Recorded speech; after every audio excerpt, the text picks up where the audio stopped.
surprised on a number of levels. One is that I was in the press conference after she lost at the US Open, and when it was put to her, maybe take a good break, that seemed not something she was about to do, even though she didn't like the schedule, and she's talked about the problems with these long 2-week Masters 1000 events and how there's too much tennis, there's never time to break, but there was never a suggestion that she was about to take a break. I think it's surprising to announce a coaching change when you're still 3 big tournaments from the end of the year in a way. I understood it more with, you might say, well, Coco Gauff's just done it, and look how things have worked out for her. I felt like that was definitely coming. That seemed absolutely on the cards. I don't know whether this was on the cards, whether they decided between them that 3 years is enough, or maybe he's burnt out, or maybe they were working towards this and they disagreed at the same time. But why wouldn't you wait and just until the end of your year to do this rather than have to miss tournaments? Maybe it's good that she's having a break for a while, because I do worry about her and the sort of stress she sometimes and talks about being under. It's a lot. Generally, but I also wonder whether there is more to it than that, because this is a coach she's been with for 3 years. It does feel like it's come a bit out of the blue. I know she hasn't won everything she's wanted to this year, but she's still had some significant success, and to make a change like this when you're still not at the end of the season and then taking tournaments out in order to kind of find your new coach and work things out, that is a bit of a surprise to me. What do you think? Yeah, similar. I was really surprised, particularly by the timing, particularly, as you say, in light of that exchange that we all witnessed live at the US Open between Iga Swiatek and Matt Futterman, where she was affronted by the mere concept of taking a break.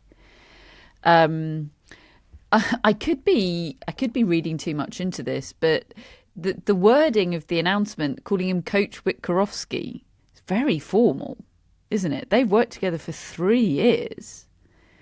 And look, I know this is actually a rare situation where I felt like the Netflix show Breakpoint did illuminate for me an aspect of Iga Swiatek and her team and what that dynamic was like, and it did seem very serious and very formal, maybe, very, very functional and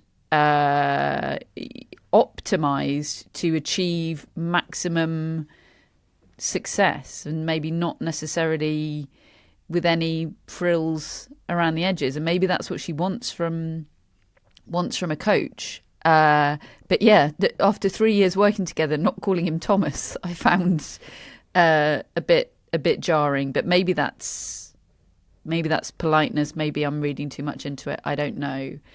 But it does, without knowing anything else and without being able to speak to her about it yet, feels a bit hitting the panic button to me. Like, it doesn't, I'd be surprised if this was something that was in her mind before the US Open, say, whereas I would be very surprised if Coco Gauff was envisaging working with Brad Gilbert beyond this year, kind of regardless of how results went. Like that, even during their time of greatest success, that didn't feel long-term. Whereas, this worked with Tomas Witkorowski. Now, we have talked about, and Matt in particular has highlighted how she's become almost a bit one-dimensional as a tennis player. Not that she doesn't have the other dimensions available to her, but she's become increasingly unwilling to use them.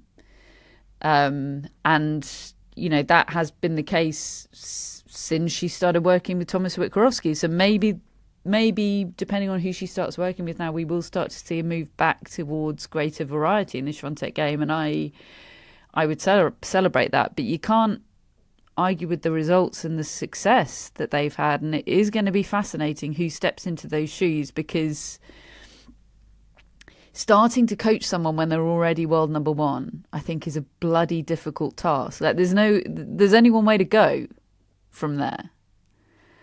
And I think it's also tough because I do think there is a very particular vibe within that team. Or there certainly was when Tomas Witkorowski was there, and I don't know whether that was because of him, whether he was setting the tone, or whether he was falling in line with a tone that Swiatek and other members of her team were setting. But I do think it's a very serious setup, serious and intense. And thanks, Billie Jean. And I don't know, I'm not sure every personality type is going to work in that setup. I think she obviously wants a great coach. She might have a particular idea in mind of how she wants to start playing, but I also think she needs a very particular personality type. Yeah, I am I'd absolutely agree. fascinated about where she goes from here. This time of the year is fascinating because you do get a lot of change, and we've recently had Naomi Osaka announcing a coach as well. But those are two very different situations, Osaka and Goff. They were well short of where they wanted to be this year, and I don't think you can say too much about Iga Swiatek's record. As you say, I mean, she's at the top of the rankings. It's not gone as well the last few months, but yeah, that's a big ask for any coach to come in and impose themselves in some way and have some fresh ideas. So I do wish we got a chance to talk to Iga about it, find out what she's looking for that she hasn't had. Maybe it's a sort of fresh voice. I don't know. It's 3 years. That's enough. I remember Darren Cahill saying when he was coaching Simona Halep, there does come a point where your player has pretty much heard everything you've got to say and how you say it, and just needs something else. So we'll see. But it does feel a bit of a crossroads for her as she comes into a new year. Andy Murray to coach Iga Swiatek? Well, I mean, what I would say is that would be a big surprise to me as well. But I would never rule anything out with Andy Murray. I remember the day that he announced Ivan Lendl. I remember the day that he announced Amelie Mauresmo. I remember the day that he announced Ivan Lendl again. And all of them just took me totally by surprise.